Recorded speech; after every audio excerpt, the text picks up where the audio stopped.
تشریف رکھیں تواڈے سامنے ملک دی نامور شخصیت علامہ شیخ صحابت علی قمی صاحب تشریف رکھتے ہیں۔ نعرہ تکبیر، نعرہ تکبیر، نعرہ رسالت، نعرہ رسالت، نعرہ حیدری، حسینیت، حسینیت، یزیدیت، یزیدیت، باواز بلند صلوات۔ آگے آ جاؤ، مہربانی کر کے تھوڑا تھوڑا نزدیک آ جاؤ، ماحول بناؤ۔ اے جڑے پکھیاں دے نے جی ڈیوٹیاں کی جڑے پکھے کے نا انہوں نے لاؤ چلاؤ تاکہ انہوں نے ثواب پہنچے جنہ لائے نے۔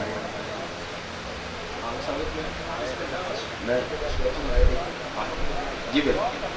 اچھا، تواڈے واسطے ایک توجہ مقصود صاحب، توجہ۔ پروردگار دا کرم ہے جڑا تسی مجلس حسین چاہتے ہو نا، یہ اجر کتنا ہے اتھوں لے کے کی جاندی۔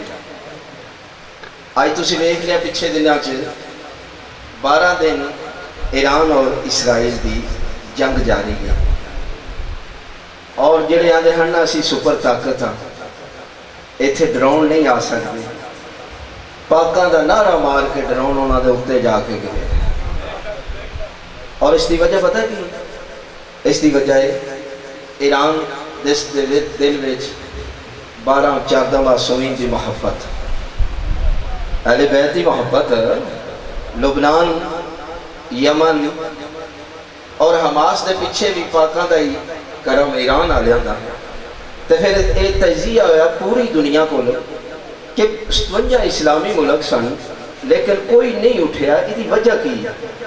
سبحان اللہ، سب تو زیادہ عبادت کرنے والے، نمازاں پڑھنے والے، روزے رکھنے والے، عمرہ کرنے والے، لیکن کوئی نہیں اٹھیا۔ وہی وجہ ہے جس کو کربلا ہے نا، خدا دی قسم اسے ہی اٹھنا ہے، دشمن چاہے آج دا یزید ہوئے یا کل دا یزید ہوئے۔ حیدری، کیونکہ مجلس حسین درس دیندی ہے، ایتھے حسینیت دا پیغام ہوندہ ہے، نامقابل یزیدیت دے اتے لعنت کیتی جاندی ہے۔ جڑے اج بھی نہیں نا لعنت بھیج دے، انہاں کس طرح امریکہ تے اسرائیل نہ لڑنا ہے؟ پاکاں دا کرم ہے جس دے دل وچ اہل بیت دی محبت ہے، تسی فخر محسوس کریا کرو۔ خدا دی قسم لوگ آندے ہن کتاباں وچ ویندے ہاں بہادر کون ہوندا ہے، لیکن رہبر معظم سید علی خامنائی صاحب امام دا ایک نمائندہ ہو کے پوری دنیا نو دسیا ہے کہ جنہ دے غلام اتنے بلند ہوندے نے انہاں دا سردار کتنا بلند ہو سی۔ نعرہ تکبیر، نعرہ تکبیر، نعرہ رسالت، نعرہ رسالت، یک زبان کل ایمان، نعرہ حیدری، حسینیت، یزیدیت، باواز بلند صلوات۔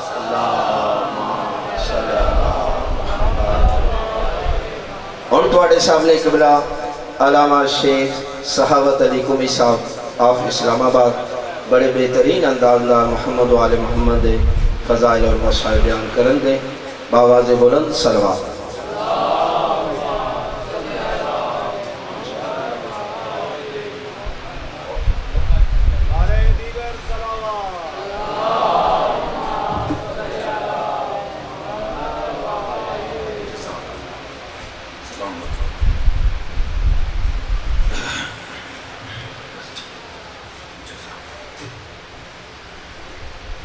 اعوذ باللہ من الشیطان اللعین الرجیم، بسم اللہ الرحمن الرحیم، الحمدللہ الذی جعلنا من المتمسکین بولایت امیر المؤمنین والائمۃ المعصومین صلوات اللہ علیہم اجمعین۔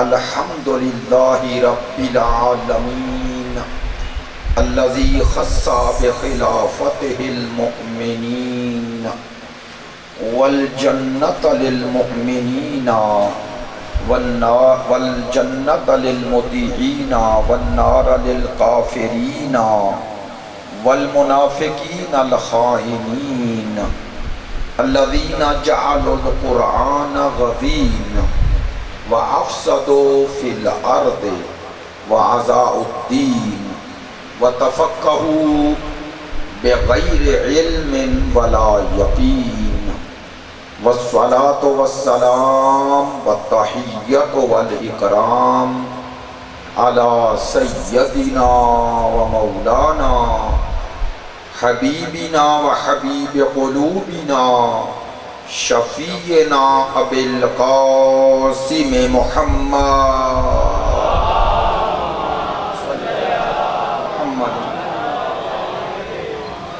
وآلہ الأطیبین الأطہرین العجمدین العمجدین الذین اذہب اللہ عنہم الرجس وطہرہم تطہیرا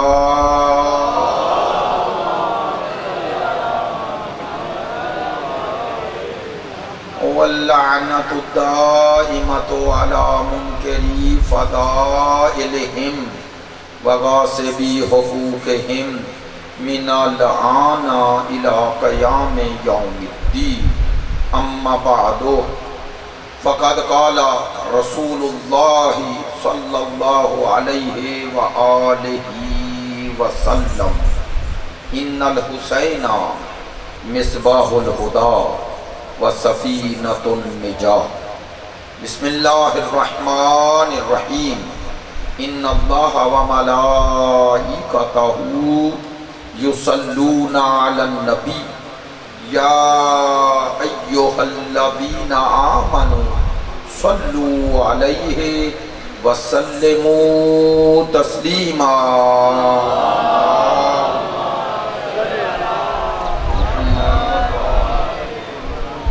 تمام حاضرین کی صحت اور سلامتی کے لیے مقامات مقدسہ کی حفاظت کے لیے مجاہدین اسلام اور مدافعین حرم اہل بیت کی کامیابی و کامرانی کے لیے دشمنان دین یزیدیت ناصبیت خارجیت کی نیستی اور نابودی کے لیے تعجیل ظہور امام زمان کے لیے ہمارے ملک کے استحکام کے لیے مریضوں کی شفا یابی کے لیے آپ کی اس مجلس میں شرکت کی قبولیت کے لیے علماء کرام مراجع عظام رہبر عظیم الشان عزاداران سید الشہداء ماتمداران مظلوم کربلا محبین اہل بیت کی توفیقات خیر میں اضافے کے لیے تمام دعائیں جو عرض کی ہیں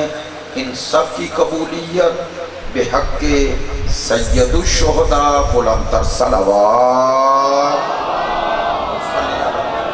محمد وآل محمد وعجل فرج واجب الاحترام معزز و مکرم حاضرین مجلس محبان اہل بیت پیروان مکتب ولایت عاشقان مکتب شہادت آج کی مجلس میں ہر سال ڈاکٹر صاحب ایک موضوع دیتے ہیں جب دعوت دیتے ہیں تو اس وقت موضوع بتاتے ہیں اس سال عنوان گفتگو سید الشہداء کی ذات گرامی قرآن اور اہل بیت کی نظر میں مقام حسین کیا ہے۔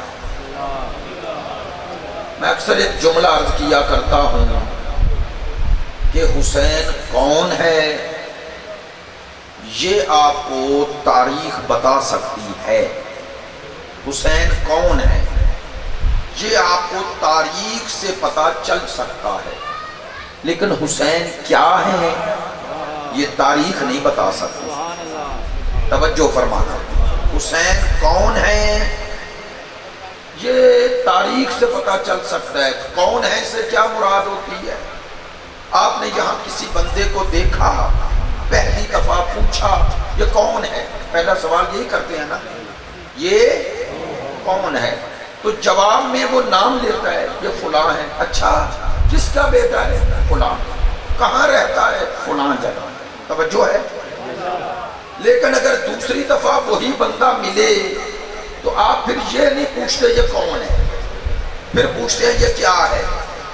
بھئی پچھلے سال ملے تھے، یاد اگر ہو تو کہتے ہیں یہ کیا ہے۔ تو جب آپ کہتے ہیں نا یہ کیا ہے، وہ اس کا کوئی نہ کوئی خوبی بتاتا ہے، کمال بتاتا ہے جو اس میں ہو۔ مثلا یہ ڈاکٹر ہے، یہ وکیل ہے، یہ عالم دین ہے، یہ فلاں ہے، اس کا نام نہیں لیتا، اس کا کمال بتایا جاتا ہے۔ توجہ فرمانا آج کی باتوں کا۔ ایک سوال ہے حسین کون ہیں؟ میں نے کہا یہ تاریخ سے پوچھ لو، حسین ابن علی کا نام بتائے گی تاریخ، ان کے والد کا نام بتا دے گی، ان کے نانا کا نام بتا دے گی، ان کی والدہ کا نام بتا دے گی، ان کا شجرہ بتا دے گی، ان کا بنو ہاشم کی فرد ہونا بتا دے گی، ان کے کتنے بچے تھے، وہ کب دنیا میں آئے، کہاں رہے، کیا سفر کیے، کربلا کتنے دنوں میں پہنچے، یہ سب کچھ تاریخ بتا سکتی ہے، لیکن یہ سب حسین کو جاننا ہے، پہچاننا نہیں ہے۔ یہ بتا رہی ہے تاریخ حسین کون ہے، لیکن حسین کیا ہے یہ تاریخ کے بس میں ہے ہی نہیں۔ لو جملہ بدل دیتا ہوں، حسین کیا ہے یہ کسی عام بشر کے بس میں نہیں کہ بتا سکے حسین کیا ہے۔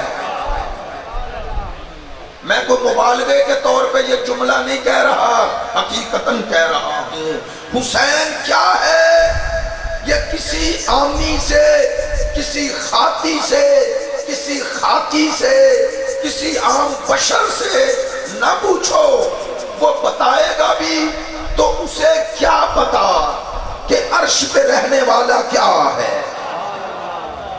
لو اس جملے کی وضاحت ایسے کرتا ہوں، حسین کیا ہے یہ کوئی نہیں بتا سکتا، تو کون بتائے؟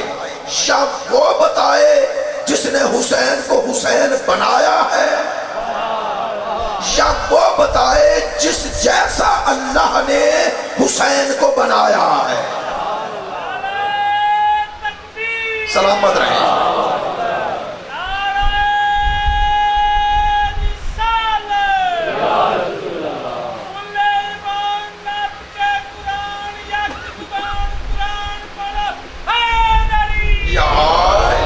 سلامت رہیں۔ میں نے جو بات کی کم از کم ابتدائی طور پہ پہنچ گئی۔ حسین کیا ہے، یعنی حسین کے اوصاف کیا ہیں، صفات کیا ہیں، کمالات کیا ہیں، فرمودات کیا ہیں، ارشادات کیا ہیں، سیرت و کردار کیا ہے، حسین کن بلندیوں پہ فائز ہے۔ یہ کسی عام سے نہ پوچھو، یہ خدا سے پوچھو یا مصطفیٰ سے پوچھو، یا اس خدا سے پوچھو حسین کیا ہے۔ لو اسی تناظر میں یہ جملہ آپ کے توسط سے تمام برادران اہل سنت تک بھی پہنچ جائے گا۔ لوگ سوال کرتے ہیں کہ اہل بیت کا اتنا مقام مرتبہ آپ جو بیان کرتے ہیں اور ایسا ہے تو پھر اللہ نے قرآن میں ان کا نام کیوں نہ لیا؟ سوال ہوتا ہے یا نہیں؟ بھئی اللہ امام حسین کا نام قرآن میں کیوں نہ لیا؟ نام سنو، ممبر سے کہہ رہا ہوں، اللہ نے نام اس لیے نہ لیا کہ ہم نام بننا آسان ہے۔ کاش میری بات پہنچی ہوتی۔ ہم نام بننا آسان ہے، آپ اپنے گاؤں میں ڈھونڈ لیں، آپ کو کئی اقبال نام کے بندے مل جائیں گے، ملیں گے یا نہیں؟ اقبال نام کے، تو اب جس کا نام اقبال ہے وہ علامہ اقبال ہے، تو نام تو رکھ لیا، تو اس اقبال اور اس علامہ اقبال میں فرق کہاں سے ہوا؟ نام سے نہیں، کمال سے ہوا ہے۔ وہ اقبال اور ہے جس نے پاکستان کا تصور دیا، جو شاعر مشرق ہے، ایسا ہی ہے نا، اور یہ اقبال اور ہے، تو نام تو اس کے باپ نے بھی رکھ لیا۔ تو اللہ نے قرآن میں اسی لیے ان کا نام نہ لیا، خدا کو معلوم تھا کئی نام رکھ کے کہیں گے ہمارا ہے، اللہ نے کہا میں نام نہیں لوں گا، لیکن قرآن میں پنجتن کے صفات، اوصاف، کمالات ایسے بیان کر دوں گا کہ قیامت تک آیت بھی رہے اور ان کے علاوہ کوئی اور مصداق بھی نہ بن سکے۔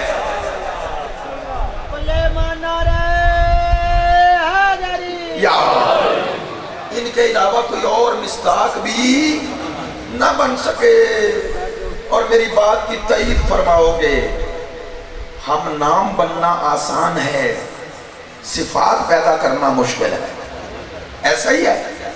پھر خدا کی حکمت تھی کیا کہ ایک ایسا دور آئے گا بنو امیہ کا جب نام علی رکھنا جرم تھا یا نہیں؟ نام حسین رکھنا جرم تھا۔ ممبروں سے علی اور اولاد علی پر سب و شتم ہوتا تھا۔ تاریخ کا یہ واقعہ ہے، مسلمات تاریخ میں ہے۔ صحیح مسلم شریف پڑھ لیں، صحابی رسول حضرت سعد بن ابی وقاص سے ایک شخص کہہ رہا ہے کہ تم علی پر سب کیوں نہیں کرتے؟ نعوذ باللہ، نقل کفر نباشد، کہتا تم علی پہ سب کیوں نہیں کرتے؟ سب کا معنی بتاؤں، علی کو گالیاں کیوں نہیں دیتے؟ برا بھلا کیوں نہیں کہتے؟ اب سب کا معنی کرتے ہیں، تنقید کیوں نہیں کرتے؟ اور جو بھی کہو، علی پہ تنقید، علی پہ سب و شتم۔ اور حضرت سعد بن ابی وقاص کہتے ہیں میں علی پر سب کروں، کیسے ہو سکتا ہے؟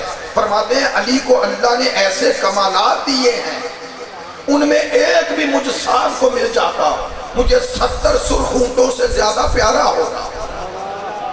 اور اس میں ایک پتہ کمال کیا بتایا؟ فرمایا خیبر میں جب سب انتظار کر رہے تھے کہ کل علم کسے ملے گا، حضرت سعد کہہ رہے ہیں امیر شام کے سامنے بیٹھ کر، وہ اموی بادشاہ کے سامنے بیٹھ کر، حضرت سعد بن ابی وقاص صحابی رسول کہہ رہے ہیں میں علی پہ سب کروں جس علی کو مصطفیٰ نے علم دینے سے پہلے اعلان کر دیا لَأُوتِيَنَّ الرَّایَةَ غَدًا رَجُلًا، کل علم اسے دوں گا جو مرد ہوگا، یحب اللہ ورسولہ ویحبہ اللہ ورسولہ۔ صحیح بخاری صحیح مسلم شریف دونوں صحیحین میں روایت موجود ہے۔ ترجمہ کروں، سرکار نے فرمایا کل علم اسے دوں گا رجلن، جو مرد ہوگا۔ فرمایا نا میرے ابھی علامہ صاحب آپ کو ان حالات واقعات کے تناظر میں بتا رہے تھے جو کچھ پچھلے دنوں میں ہوا یہودیوں کے مقابلے پہ۔ آپ کو پتا ہے کہ سرکار نے مولا علی کو یہ لقب رجلن، مرد ہوگا، یہ لقب کس جنگ میں دیا ہے؟ جنگ خیبر میں۔ تو جنگ خیبر کن سے ہوئی تھی؟ یہودیوں سے۔ سرکار نے حال کے آئینے میں مستقبل دکھایا، میرے ساتھ رہنا۔ فرمایا کل علم اسے دوں گا رجلن، جو مرد ہوگا۔ میں نے کبھی ممبر سے غیر اخلاقی بات نہیں کی، نہ ہی دل دکھانا ہے، میں مانتا ہوں دوسرے بھی مرد ہوں گے، مرد تھے، لیکن آپ کہیں گے پھر کل کیوں کہا جسے علم دوں گا وہ مرد ہوگا؟ بتایا کہ شکل و صورت کا مرد ہونا اور بات ہے، مرد میدان ہونا اور بات۔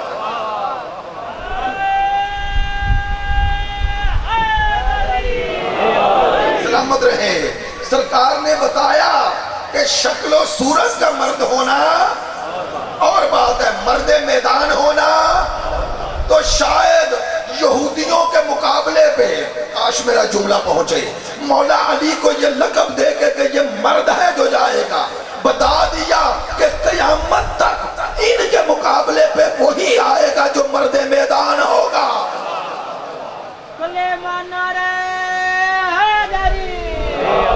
بس سلامت رہیں، پروردگار آپ کو اپنے حفظ و امان میں رکھے۔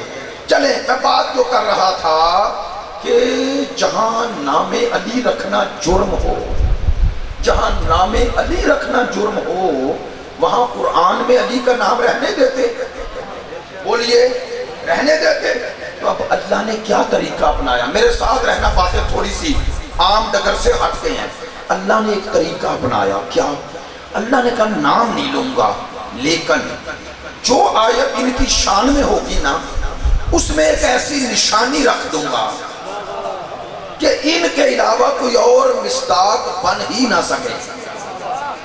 اس آیت کا مصداق ڈھونڈنے نکلو تو ان کے علاوہ کوئی اور بنے ہی نہ. کیسے؟ لو ایک آیت پڑھتا ہوں، سورہ مائدہ کی آیت، بچپن سے سن رہے ہو کہ یہ آیت آپ نے بچپن سے سنی، اور ہم نے بھی انما ولیکم اللہ ورسولہ والذین آمنوا الذین یقیمون الصلاۃ ویؤتون الزکاۃ وہم راکعون. پوچھ لیجئے گا علماء کرام، میری مجلس میں ابھی میری نظر پڑی ہے، بعض پہ موجود ہے، میں سب کا شکر گزار ہوں. توجہ فرمانا، انما ولیکم اللہ، اللہ کا نام آ گیا یا نہیں؟ بولے نام آیا نا. تمہارا ولی کون ہے؟ اللہ. تو کسی کو اللہ کے اللہ ہونے میں کوئی دوسرا شک ہو سکتا ہے؟ ایک ہی واحد ہے، احد.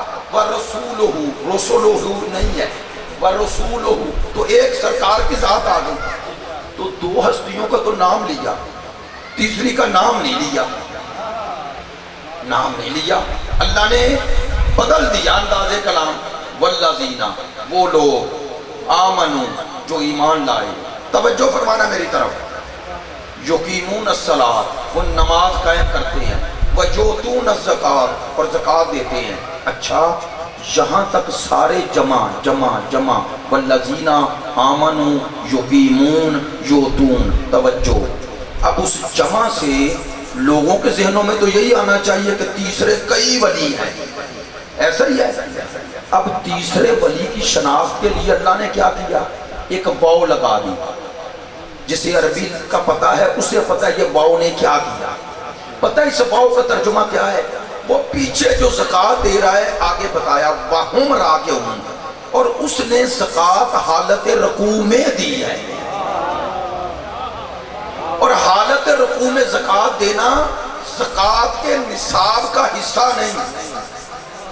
زکوٰۃ کے نصاب کا حصہ ہے. زکوٰۃ کا نصاب کے جب بھی زکوٰۃ نکالو مسجد میں جاؤ اور رکوع میں جاؤ اور لوگوں کو دو، ایسا ہے؟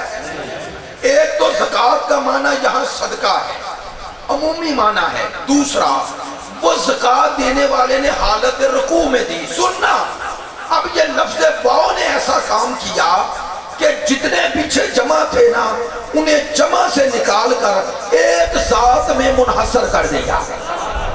اور وہ ذات ہے جس نے رکوع میں زکوٰۃ دی.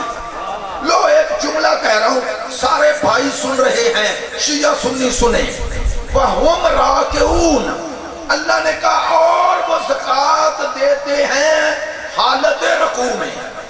تو اب آیت اتری، جب آیت اتری ہے تو وہ حالت رکوع میں زکوٰۃ دے چکا، دے نہیں رہا تھا. اس کا معنی اس نے پہلے عمل کیا، اللہ نے اس عمل کو آیت کا حصہ بنا دیا. اللہ اکبر. کیا مقام ہے تیسرے ولی کا کہ وہ اپنی نماز پڑھ رہا ہے اور اپنی نماز میں حالت رکوع میں زکوٰۃ دے رہا ہے، اور اللہ اسے دیکھ کر قرآن کی آیت کا حصہ بنا رہا ہے. میرے ساتھ رہنا.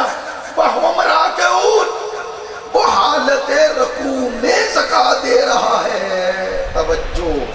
تو ایسے کہہ سکتا ہوں نا کہ زکوٰۃ پہلے دی یا آیت پہلے آئی؟ زکوٰۃ پہلے دی نا، زکوٰۃ دی تو آیت اتر آئی. تو یوں ہو گیا نا، یہ ہو گیا زکوٰۃ دینے والے کا فعل، عمل، یہ آیت.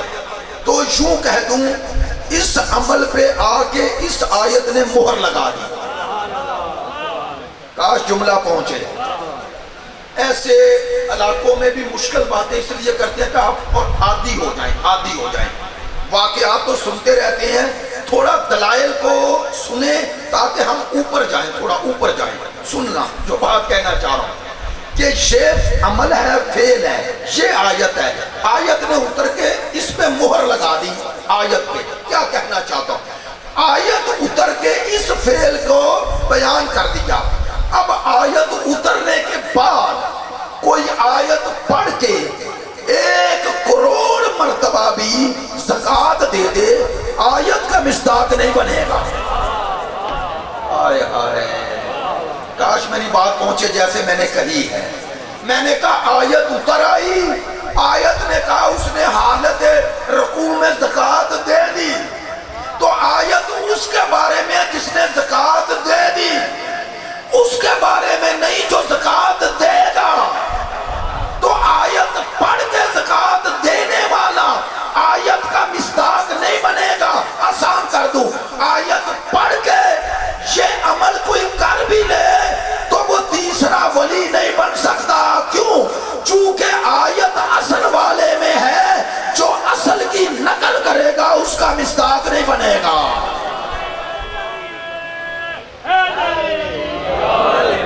بات متوجہ ہو گئی؟ بات سمجھ میں آئی ہے؟ میں نے بات کیا کہی ہے کہ یہ آیت اس کے بارے میں ہے. تو ایک آیت کی مثال دی, اللہ نے پنجتن کا نام نہ لیا لیکن لے بھی لیا. آئے آئے, یہ ہے قرآن کا اعجاز کہ مولا علی کا نام نہیں لیا لیکن لے بھی لیا. کیوں؟ جب بھی کوئی حافظ, کوئی مفسر پڑھے گا تو کہے گا تیسرا ولی وہ ہے جس نے حالت رکوع میں زکوٰۃ دی. تو جب یہ پڑھے گا تو جاننا چاہے گا وہ کون ہے جس نے حالت رکوع میں زکوٰۃ دی. توجہ ہو گئی؟ اللہ نے نام نہ لے کے قیامت تک نام لے لیا. فرمایا نہ آیت نکال سکو اور نہ علی کے علاوہ کسی اور کو آیت کا مصداق بنا سکا. توجہ ہو گئی؟ تو کہہ یہ رہا تھا بیٹا بیٹھ جائے, بیٹھ جائے, اب نہیں اٹھنا. ایک سلوات پڑھیے بلند آواز سے.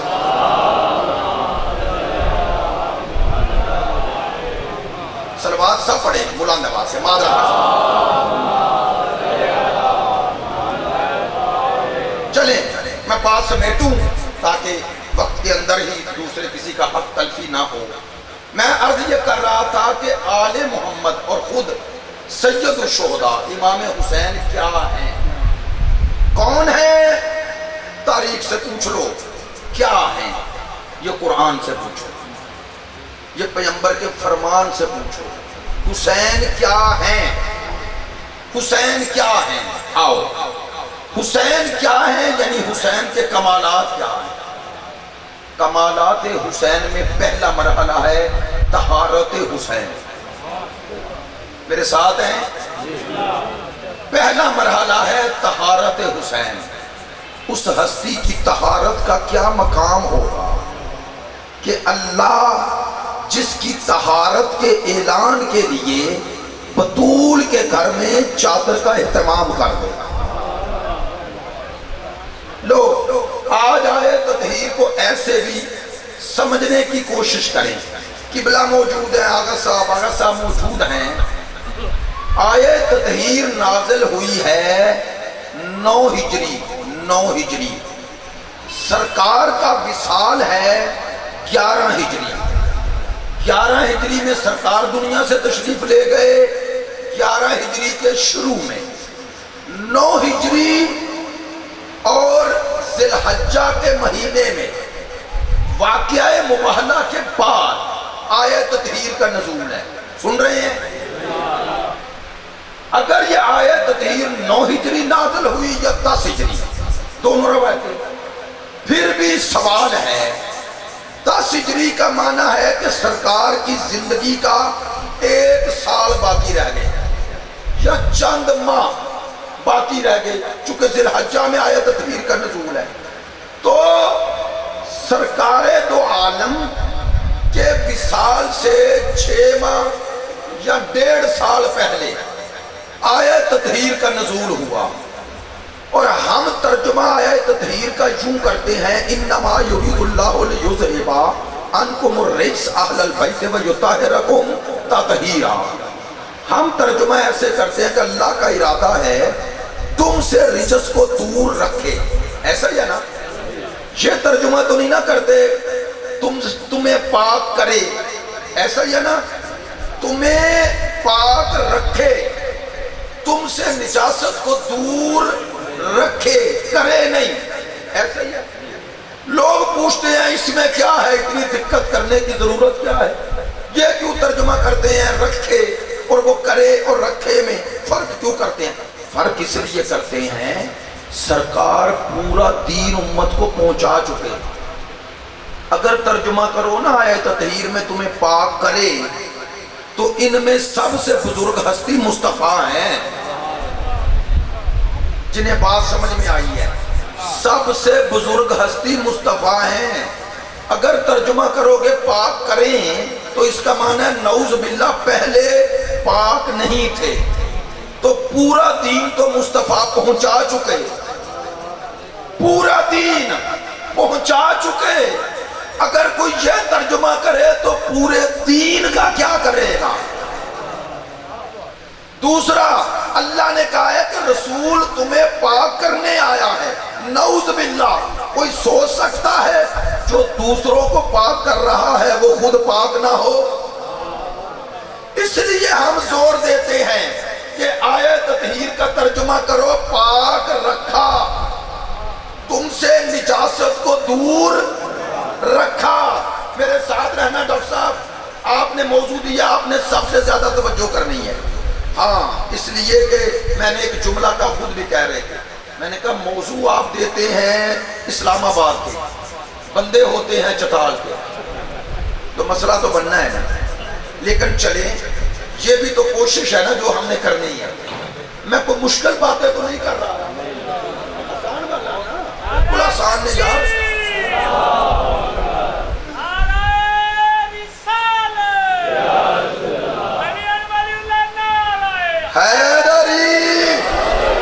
ماشاءاللہ مسئلہ تو امتحان تو پھر ہے نا.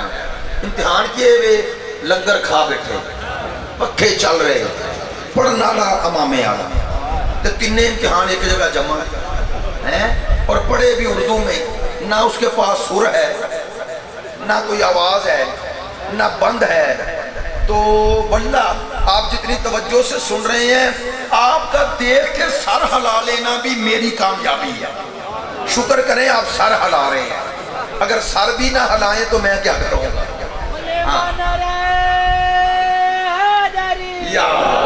نہیں ماشاءاللہ میں چتال اتنی دفعہ آیا ہوں, سارے مومنین اکثر باہر سے بھی ہیں, چکملوک سے ہے, دوسری جگہ سے, بلکہ شہر سے بھی دوست آئے ہوئے ہیں. میں وہ تھوڑا ہی کہہ رہا ہوں, آپ محبت فرماتے ہیں, تھوڑا میرے ساتھ رہنا. میں آپ کی خدمت میں آج آیت تطہیر میں خوبصورت بات کہنا چاہتا ہوں. دیکھیں آیت تطہیر کا نزول ایسے ہی ہے نا, سرکار بی بی کے گھر میں آئی اور آ کر چادر مانگی, چادر مانگ کے لیٹ گئے, ایسا ہی ہے. تو پہلے شہزادہ حسن آئے, پھر حسین, پھر مولا علی, پھر جناب زہرا. لو سوال کر رہا ہوں, ایسے ہی آپ نے پڑھا ہے اور درست پڑھا ہے. جو ہستی آئی سرکار سے اجازت لے کے چادر میں آئی یا بغیر اجازت کے؟ تھوڑا بولتے آنا, چادر میں اجازت لے کے. تو کون اجازت لے رہا ہے؟ امام حسن, حسین, مولا علی اور جناب زہرا. لو آج سوال چھوڑ رہا ہوں, یہ اجازت کس سے لے رہے ہیں؟ غیر تو ہے نہیں, گھر بھی اپنا, کسی کا نانا, کسی کا بھائی, کسی کا بابا, سارے رشتے آپس میں محرم. تو پھر اجازت کیوں مانگ رہے تھے؟ وہ امام حسن نے, حسین نے, مولا کائنات نے, سیدہ نے اجازت کیوں مانگی؟ رشتہ تو غیر تھا نہیں. اور وہ حسین اجازت مانگ رہے ہیں جو مسجد میں جا کر پشت پہ بیٹھتے ہوئے اجازت نہیں مانگتا. آج اجازت کیوں مانگ رہے ہیں؟ بار بار چاروں نے اجازت پہلے مانگی, چادر میں بعد میں بیٹھے. لو اس طالب علم کا جملہ ہدیہ لے جاؤ. یہ اجازت مانگ کر بتا رہے تھے کہ آج چادر میں رشتوں کا اجتماع نہیں, آج عصمت کا اجتماع ہے. سلامت رہیں, سلامت رہیں, سلامت رہیں.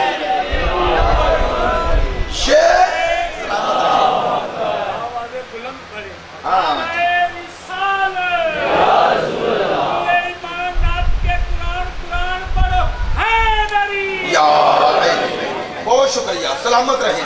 تو بتا رہے تھے کہ آج چادر میں رشتوں کا اجتماع, آج عصمت کا اجتماع ہے. تو کیا کہنا چاہتا ہوں, اجازت ادھر نہیں ادھر سے مانگ رہے. تو مصطفیٰ بتا رہے تھے آج وہ چادر میں نہیں آئے گا جس کا تعلق ادھر ہو، وہ آئے گا جس کا ادھر سے پہلے ادھر تعلق ہو۔ کیوں؟ اسی لیے منبر سے میری بات کو کوئی خطابت نہ سمجھے، کتاب کا نام صحیح مسلم شریف، جیسے ہی پنجتن چادر میں جمع ہو گئے، ام المومنین حضرت ام سلمہ رضی اللہ عنہا، بڑی عظیم بی بی ہے، بڑی عظیم بی بی ہے، بہت عظیم، وہ بی بی ہے جسے رسول نے کربلا کی خاک دی تھی، اور جن کو سب سے پہلے واقعہ کربلا کی خبر سرکار نے خواب میں آ کے دی تھی، وہ بی بی۔ تو وہ بی بی کہتی ہیں میں دور سے دیکھ رہی تھی، یعنی اس وقت چونکہ گھر کی دیواریں چھوٹی چھوٹی ہوتی تھی اور یہ سارے آپس میں رشتہ دار، یعنی ادھر سیدہ کا گھر، ادھر کسی زوجہ کا، کسی ادھر کا، تو وہ نامحرم تھوڑی ہے۔ بی بی کہتی ہے میں دیکھ رہی تھی یہ منظر، سرکار نے پانچوں کو جمع کیا، میں اپنے گھر سے نکلی اور بطول کے گھر میں آ گئی، آ کے کہتی ہے میں نے چادر کا دامن تھاما اور اٹھایا اور سرکار کو مخاطب ہوئی، چاہے ظاہر ہے سرکار کو مخاطب ہونا، اور کہا یا رسول اللہ ادخلو، کیا میں داخل ہو جاؤں؟ بی بی کہہ رہی ہیں ادخلو، میں داخل ہو جاؤں؟ سرکار نے زور سے چادر کا دامن کھینچا، بی بی کہتی ہیں مجھے دیکھا اور فرمایا پیچھے آ جائیں، پیچھے ہو جائیں، پیچھے ہو جائیں۔ کیوں؟ فرمایا انت زوجتی ہؤلاء اہل بیتی، تو میری زوجہ ہے، یہ اہل بیت ہیں، تو اور ہے، یہ اور ہے۔ توجہ ہے؟ ایک جملہ اور کہا سرکار نے، فرمایا اے ام سلمہ پریشان نہ ہو، انت علی خیر، تو نیکی پر ہے۔ لو جملہ کہہ رہا ہوں پھر، تو خیر پر ہے، نیکی پر، تو نیکی پر ہے اس کا معنی تو نیک ہے۔ تو جو چادر میں تھے وہ نیک نہیں، یہ کیوں کہا تو نیکی پر ہے لیکن چادر میں نہیں آ سکتی؟ تو کیا چادر والے نیک نہیں؟ نعوذ باللہ۔ توجہ ہے؟ میں چاہتا ہوں آپ کا تعجب اور بڑھے تاکہ میرے جملے کو سنو، پھر دوہرا رہا ہوں، کہا تو نیکی پر ہے، چادر میں نہیں آ سکتی، تو جو چادر میں ہے وہ نیک نہیں؟ تو تین دفعہ دوہرایا، کہہ رہا ہوں جو چادر میں ہے وہ نیک نہیں، وہ معصوم ہے۔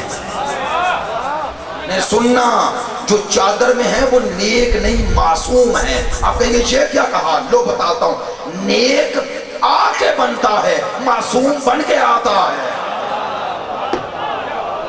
نیک آ کے بنتا ہے اور معصوم بن کے آتا ہے۔ فرق کر دوں، نیک وہ ہے جو نیکی پہ عمل کر کے، نیکی پہ عمل کر کے نیک بنتا ہے، معصوم وہ ہے جو نیکی پہ عمل کرا کے نیک بناتا ہے۔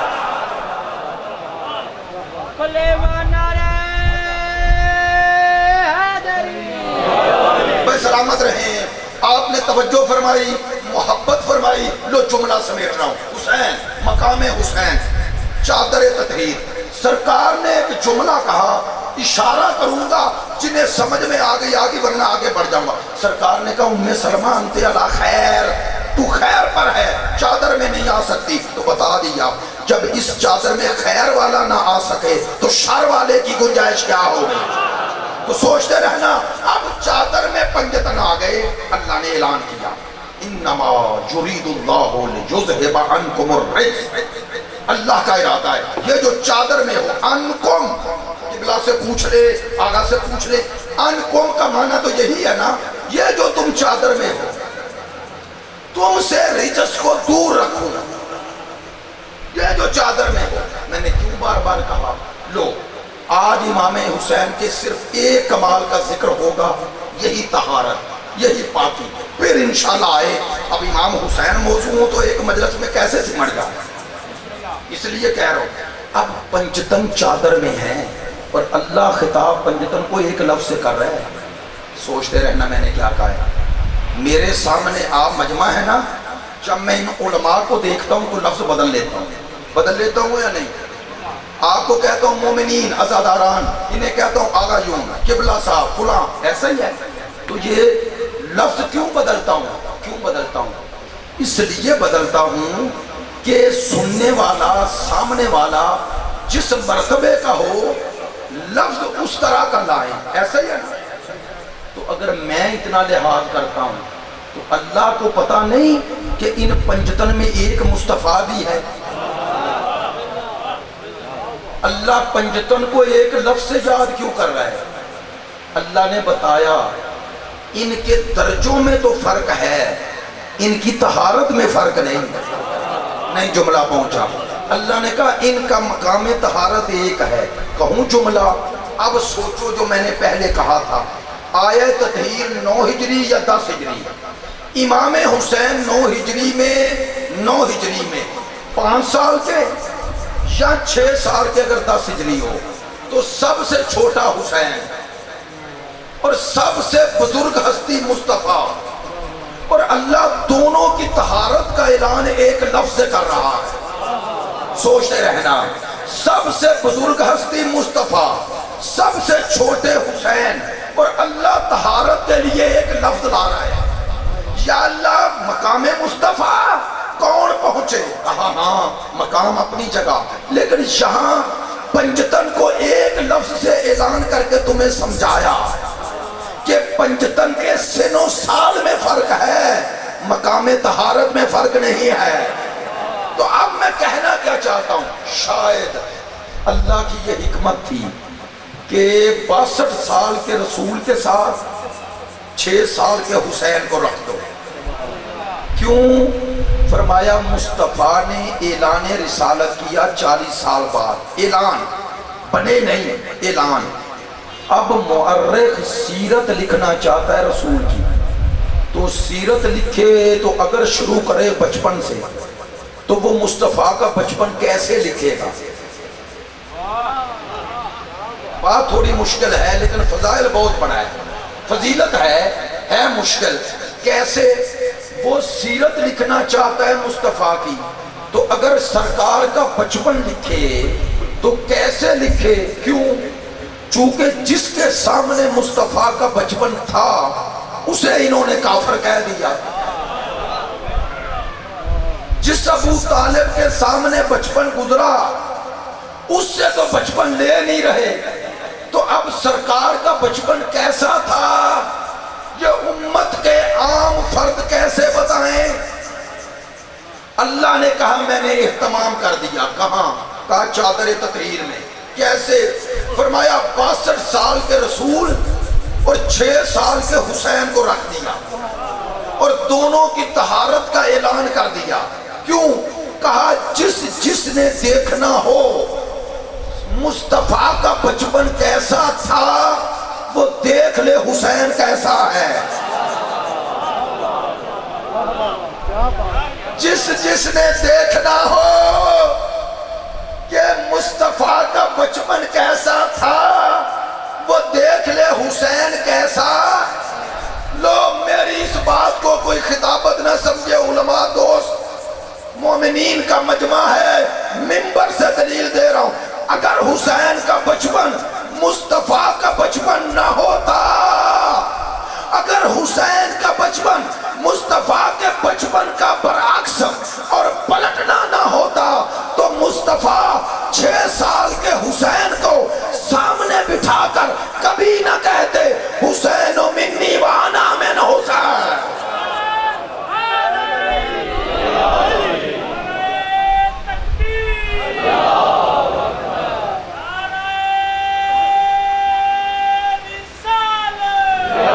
سلامت رہیں۔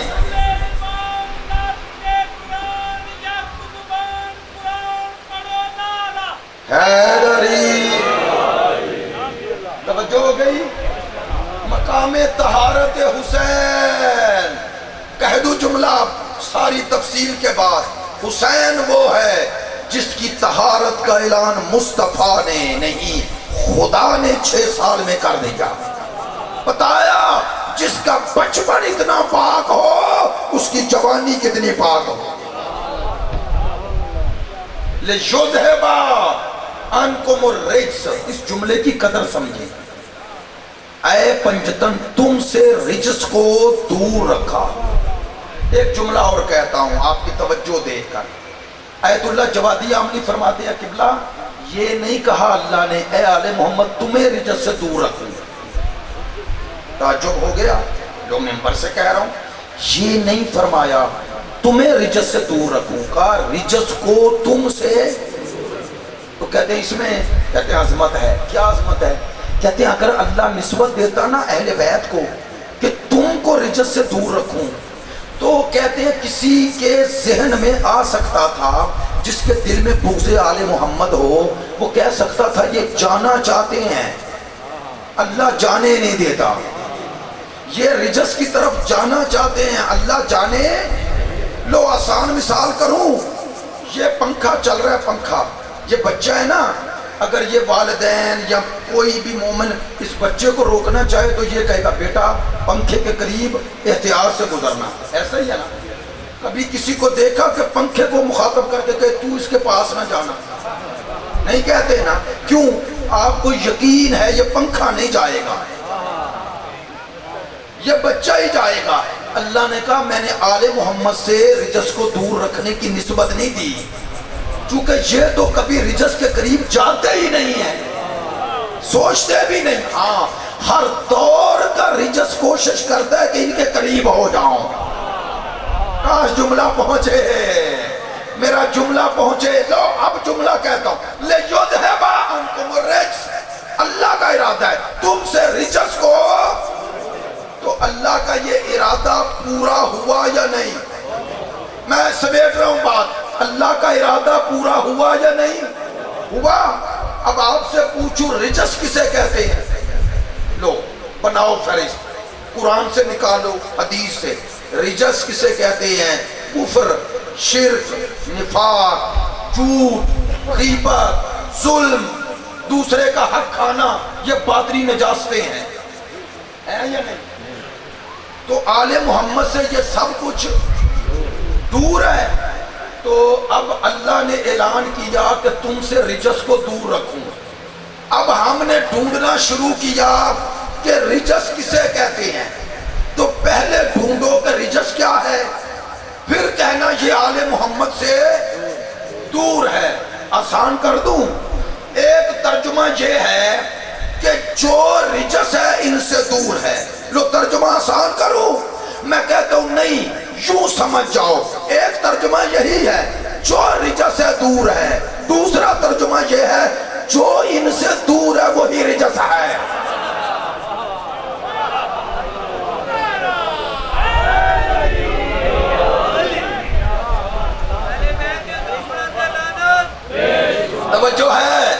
توجہ ہے میری بات پہ؟ میں نے ترجمہ بڑا آسان کر دیا یا نہیں؟ آسان ہو گیا نا.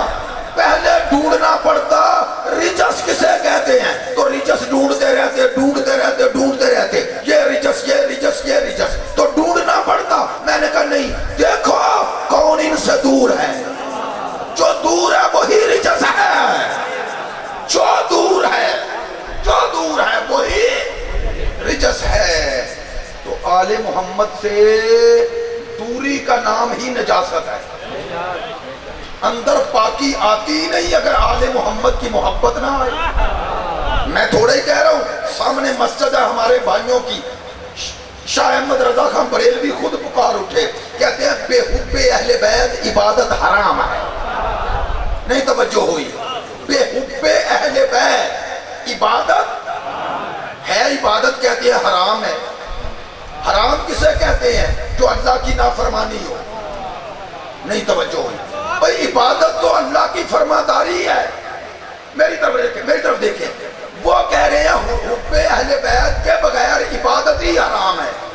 کیوں کہہ رہے ہیں حرام ہے؟ وہ کہتے ہیں جب کسی کے دل میں آل محمد کی محبت نہیں رہتی تو دل میں نجاست آ گئی. یہ میرے سامنے میری بات سنیں، میں جو کہوں گا وہی کہیں، آپ صرف نعرہ لگائیں، چونکہ آپ کی باتیں گلے ہمارے پڑ جاتی ہیں. توجہ فرمائیں. وہ یہ گلاس ہے نا، گلاس یہ پاک ہے، تو اس میں آپ نے جو پانی ڈالا وہ پاک رہے گا یا نہیں؟ یار آسان بات ہے، بولے نا. اگر یہ گلاس نجس ہو جائے اور اس میں پانی ڈالو تو پانی نجس تھا یا گلاس نجس ہے؟ پانی کس کی وجہ سے نجس ہوا؟ چلو اور آسان کر دوں، انسان جو غذا کھاتا ہے معدے میں جاتی ہے نا، اگر معدہ زہر آلود ہو جائے، جسے کہتے ہو پوائزن، اگر معدے میں پوائزن ہو جائے، اچھی غذا بھی کھاؤ تو کیا اثر ہوگا؟ الٹا نا، نقصان دے گی نا۔ تو غذا میں نقصان تھا جہاں جس جگہ غذا نے جانا ہے، جس جگہ جانا ہے، اس کا معنی ہے جس جگہ غذا نے جانا ہے وہ اگر صحیح ہو تو جو کھاؤ گے ہضم ہوگا۔ کہہ دوں جملہ، جس دل میں آل محمد کا بغض آ جائے وہ دل ہی نجس ہے، اس میں قرآن بھی ڈالو تو نجس ہو جائے گا۔ جس کے دل میں حسین نہیں، جس کے دل میں آل محمد نہیں، وہ دل ہی نجس ہو گیا۔ ایک صلوات پڑھ دو، ایک صلوات پڑھ دیں، بلند آواز سے، بلند آواز سے، بلند آواز سے۔ اچھا اگر یہ بلند آواز سے تو ایک آہستہ پڑھو۔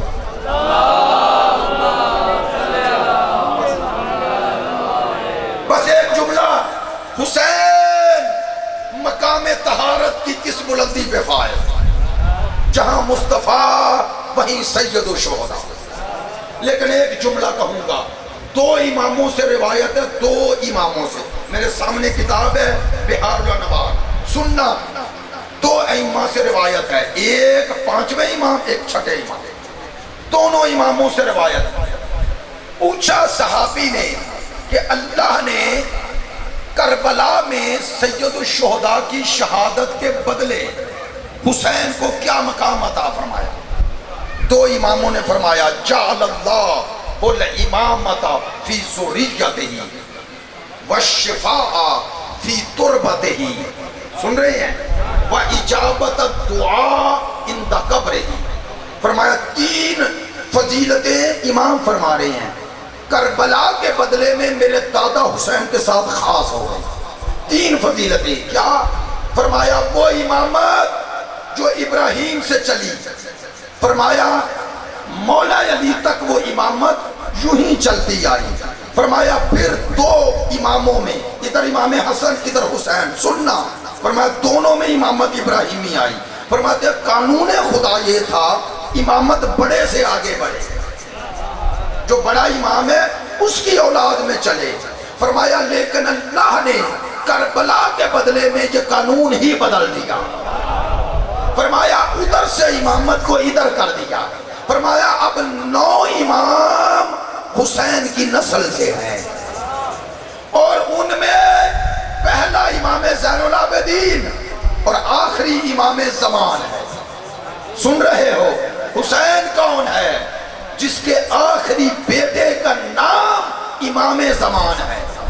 کاش میرا جملہ پہنچاؤ، نہیں، میں نے پورا اشرا پڑھا ہے، میری کبھی عادت نہیں، میں نے نہ اپنے کبھی کلپ بنائے ہیں، میرے ساتھ کوئی ٹیم نہیں ہے میڈیا کی، لیکن آپ سے گزارش کرتا ہوں اگر یہ ریکارڈ ہوا ہے صبح کے وقت 7:30 بجے اشرا لیں، پورا اشرا امام زمان پر ہے میرا، لیجئے گا، آپ کے لیے فائدہ مند ہوگا۔ ایک جملہ کہتا ہوں، حسین کون ہے؟ حسین کا نواں بیٹا، نامے نمبر کا بیٹا امام زمان، جس کا نواں بیٹا ایسا ہو۔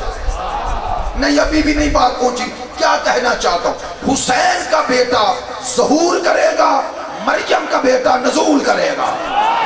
حسین کے بیٹے کے قدم ہوں گے، مریم کے بیٹے کا سر ہوگا۔ سوچو جس کے نویں بیٹے کے پیچھے عیسیٰ کھڑا ہے وہ باپ کیسا ہوگا؟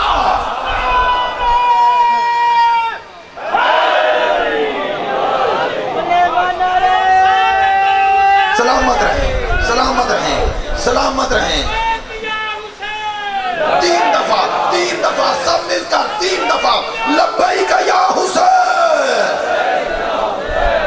لبیک یا حسین، لبیک یا، برائے خوشنودی سید الشہداء بلند تر صلوات صلی علی محمد و آل محمد۔ میرا حسین، اللہ نے 9 امام حسین کی نسل میں، دوسری فضیلت میرے امام نے کہی، فرمایا اس مٹی میں شفا رکھ دی جس مٹی کو حسین سے نسبت ہو گئی۔ اور اب وقت نہیں بچا، بھائی آ گئے، مصروفیات کے سب کے دن ہیں بس، ورنہ آپ کو خاک کربلا اور خاک شفا کے دلائل قرآن سے دیتا. انشاءاللہ پھر آیا، اگلے سال آیا، اگر آیا اور فرصت ہوئی تو انشاءاللہ اس موضوع کو آگے بڑھاؤں گا. تیسرا فرمایا حسین کی قبر کے پاس جو دعا کرے دل سے اللہ قبول کرتا ہے. فرمایا یہ 3 فضیلتیں اللہ نے حسین کو دی. اور چوتھی فضیلت امام نے نہیں بتائی، سرکار نے بتائی. لو ربط مصائب بھی ہو جائے گا، جملہ بھی ہو جائے گا. المومنین راویہ ہیں اور حضرت عائشہ صدیقہ خود راویہ ہیں. فرماتی ہیں کہ میں سرکار کے قریب بیٹھی ہوئی تھی، حسین دوڑتے آئے اور آ کر رسول کی آغوش میں بیٹھ گئے. کہتے ہیں سرکار حسین سے محبت کے انداز میں کبھی پیشانی کا بوسہ، کبھی رخساروں کا، کبھی ہونٹوں کا، کبھی گردن کا. کہتے ہیں یہ انداز دیکھا سننا. بی بی کہتی ہیں کتاب کا نام ہے الخصائص الحسینیہ، علامہ جعفر تشتری. بی بی کہتی ہیں میں دیکھ رہی تھی دیکھتے دیکھتے اچانک میں نے کہا یا رسول اللہ آپ کو حسین سے بڑی محبت ہے؟ کہا بہت. سننا. کہا کتنی محبت ہے؟ کہا جتنی اللہ کو مجھ سے محبت ہے، جتنی اللہ کو مجھ سے محبت ہے. اچھا. کہا سن عائشہ تمہیں خبر دوں؟ دیں. فرمایا جو حسین کی مقتل گاہ کی زیارت کرے گا اللہ اسے 10 مقبول حج کا ثواب دے. بی بی کہتی ہے میں نے تعجب سے کہا 10؟ سرکار نے فرمایا نہیں 20 فرمایا نہیں 30 فرمایا نہیں 40 نہیں 50 نہیں 60 نہیں 70. بی بی کہتی ہے میں چپ ہو گئی. اب رسول نے کہا عائشہ تو اگر اپنا تعجب بڑھاتی جاتی میں ثواب بڑھاتا جاتا. کیوں؟ فرمایا اللہ حسین کے ذریعے میرے دین کو محفوظ کر دے. میں آپ سب سے کہتا ہوں زیارت میں رسول نے حج کا ثواب ذکر کیا ہے تو کسی کا نام حج کا تبھی لیا جاتا ہے جب اس کی فضیلت ہو. حج کا مقام ہے، اگر مقام نہ ہوتا تو ذکر نہ کرتے. ایک جملہ اور کہتا ہوں تاکہ آپ کے لیے معرفت کا سبب بنے. سرکار نے فرمایا جو زیارت پہ جائے ثواب کس کا ہے؟ حج کا. چاہے زیارت پہ ثواب تو زیارت ہے حسین کے قریب جانا، حج ہے کعبے جانا، ایسا ہی ہے. تو بتایا کبھی بھی کعبے کو کربلا سے الگ نہ کرنا، اور کعبہ کربلا سے الگ ہوتا ہی نہیں. کیسے؟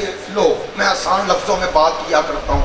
زیارت پہ جاؤ نا، حسین کی زری کے سامنے زیارت پڑھو، مستحبات میں ہے. پھر زیارت کا حصہ ہے 2 رکعت نماز پڑھو.